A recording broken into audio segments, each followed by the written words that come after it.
Baik, Assalamualaikum warahmatullahi wabarakatuh. Ya, kembali di pertemuan kedua mata pelajaran digital mikroprosesor. Di video ini kita akan bahas materi mengenai numbering system. Jadi kalau kita ingat di pertemuan sebelumnya kita udah bahas mengenai pengantar ya, tepatnya mengenai apa namanya itu sistem digital, lalu kaitannya dengan sistem analog dan proses pengkonversian analog ke digital dan digital ke analog. Nah, malah berangkat ke materi selanjutnya, ini ada namanya numbering system. Uh, Mungkin kalau kalian di SMP itu belajar mengenai bilangan caca, bilangan prima, bilangan asli ya, seperti itu. Namun di digital microprocessor, numbering system atau sistem penomoran itu dibagi menjadi beberapa kategori. Langsung aja kita lihat ya slide yang pertama. Nah, jadi yang pertama ada namanya bilangan desimal. Terminologi bilangan desimal di sistem di mata pelajaran ini itu beda dengan mata pelajaran matematika. Jadi desimal itu menganut sistem penomoran baik dia bilangan berkoma atau bilangan bulat.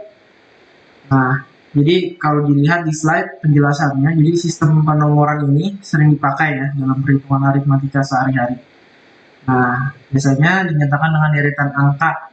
Angkanya bisa minus, bisa koma, bisa bilangan bulat ya. Dalam bahasa sederhana, bilangan desimal ini adalah bilangan basis 10. Bilangan ini terdiri dari 0, 1, 2, 3, sampai 9. Jadi kombinasi dari angka 0 sampai 9. Baik koma bisa, minus juga bisa. Nah, kalau di SD kita kenal, yang misalnya di contoh 745,2. Angka 7 itu merupakan angka ratusan, 4 itu puluhan, 5 satuan, dan 2 itu angka desimal ya. Nah, pembagiannya seperti apa itu kita bisa bagi di sini. Jadi tadi saya bilang angka 7 itu angka ratusan, lalu dinyatakan biasanya dalam ratusan atau 10 pangkat 2. 10 pangkat 2 itu kan 100 ya. Lalu ada 4. 4 itu puluhan yang dinyatakan dengan 10 pangkat 1. 10 pangkat 1 sama dengan 10 puluhan gitu ya. Yang selanjutnya 5 itu satuan. Nah, satuan dinyatakan dengan 10 pangkat 0. Nah, ini kita perlu tahu ya, pangkat 0, bilangan apapun yang pangkatnya 0, nilainya adalah 1. Lalu untuk yang angka di belakang komanya gimana dong?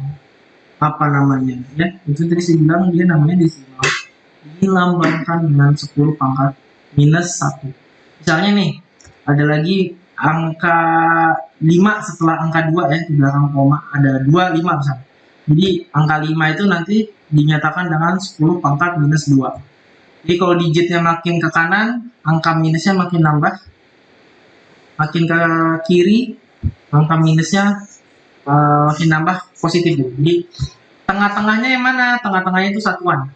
Satuan selalu dia dinyatakan dengan pangkat 0. Nah, ini kalau kita jabarkan sebenarnya itu seperti ini.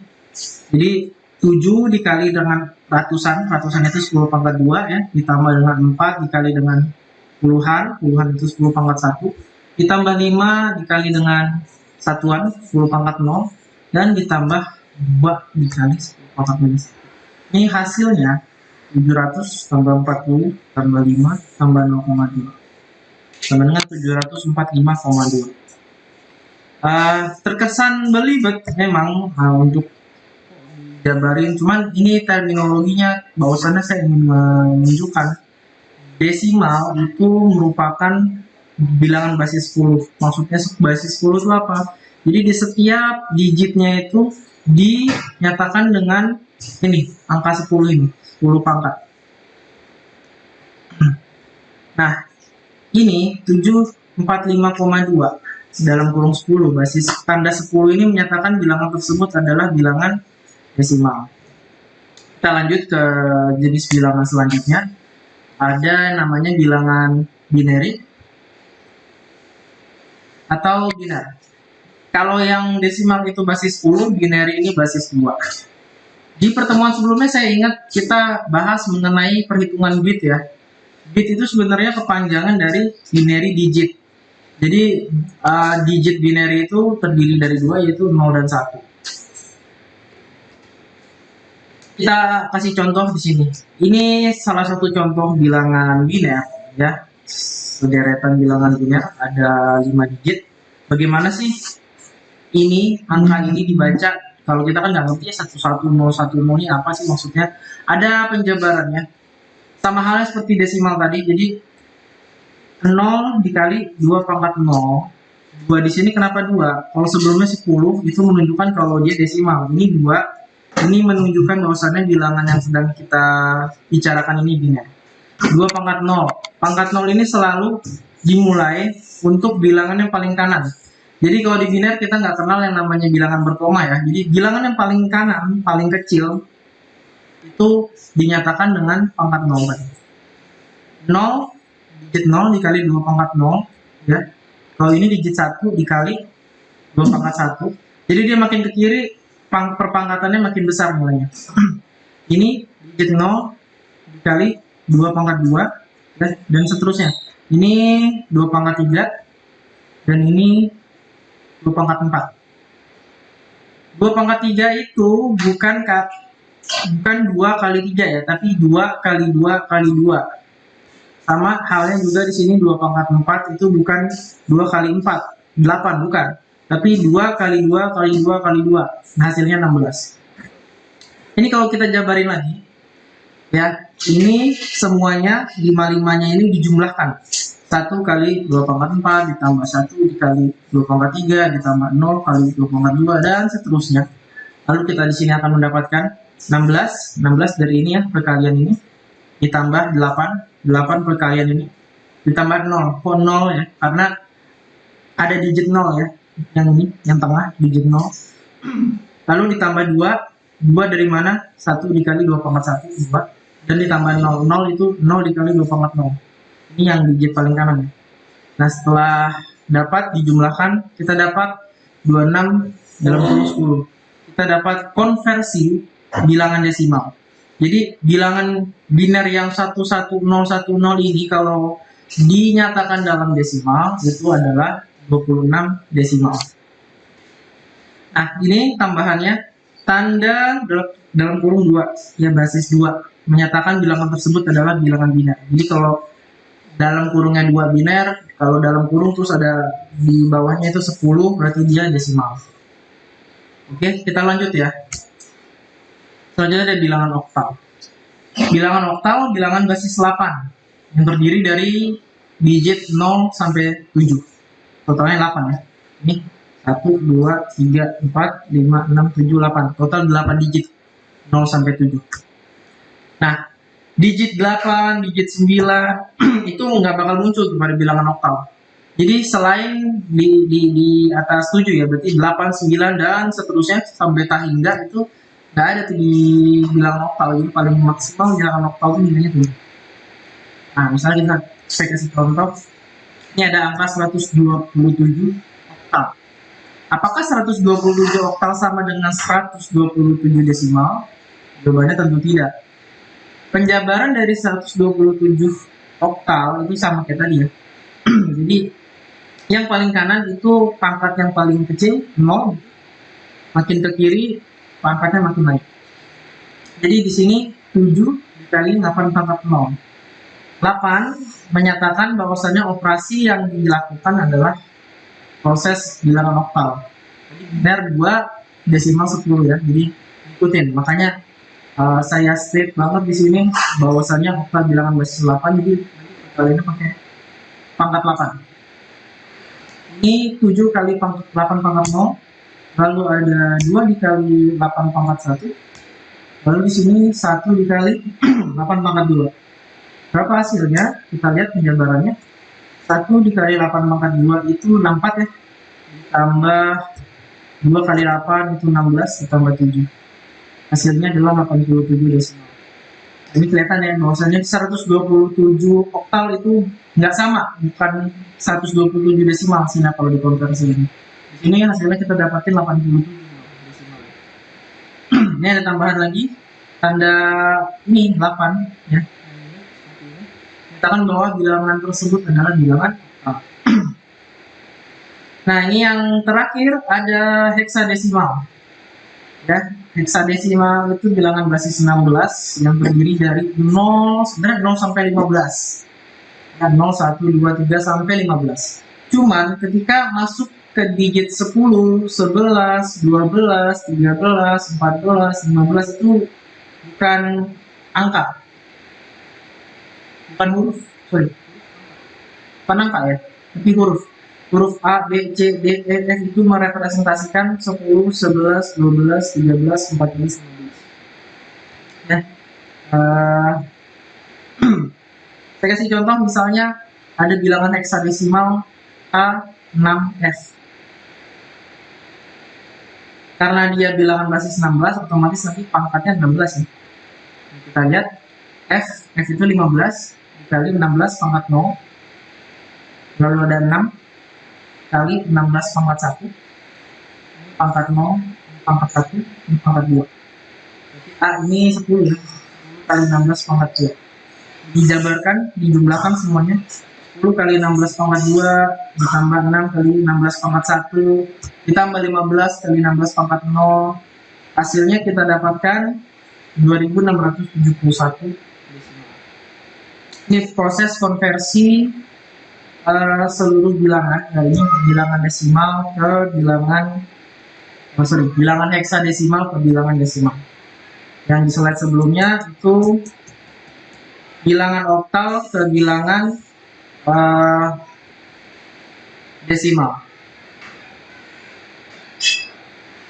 Yang di sebelumnya ini biner bilangan pangkat basis 2. Jadi dilihatin aja ya bahwasanya kalau ini pangkat 2 berarti biner gitu ya. Dia mana sih pangkat 10 dalam perhitungannya desimal pakai pangkat 10, biner pakai pangkat 2, oktal pakai pangkat 8, dan heksadesimal memakai pangkat 16. Oke, ini baru pengenalan sistem bilangan. Mungkin di video selanjutnya kalau ada kesempatan kita akan bahas mengenai operasi aritmatika, tambah kali kurang jumlah ya, dari masing-masing jenis bilangan yang ada, serta konversinya. Kalau sekarang kita lagi bahas itu konversi dari desimal, biner ke desimal ya. Konversi dari oktal ke desimal, konversi dari heksadesimal ke desimal. Nah, untuk tahu lebih jelas lagi, di sini ada tabel ya, perbandingan dari tiap-tiap jenis bilangan. Nah, ini dari 0 sampai 15. Kalau di biner itu dinyatakan dengan 4 digit atau kita nyebutnya 4 bit, 4 binary digit. Lalu di oktal ini direpresentasikan 2 digit. Jadi 15 desimal itu nggak sama dengan oktalnya, bukan 15 itu dari 15 gitu. Ini heksadesimal 0 sampai F. Ini bingung mungkin, cuman kita akan kasih contoh biar lebih jelas ya untuk masing-masingnya.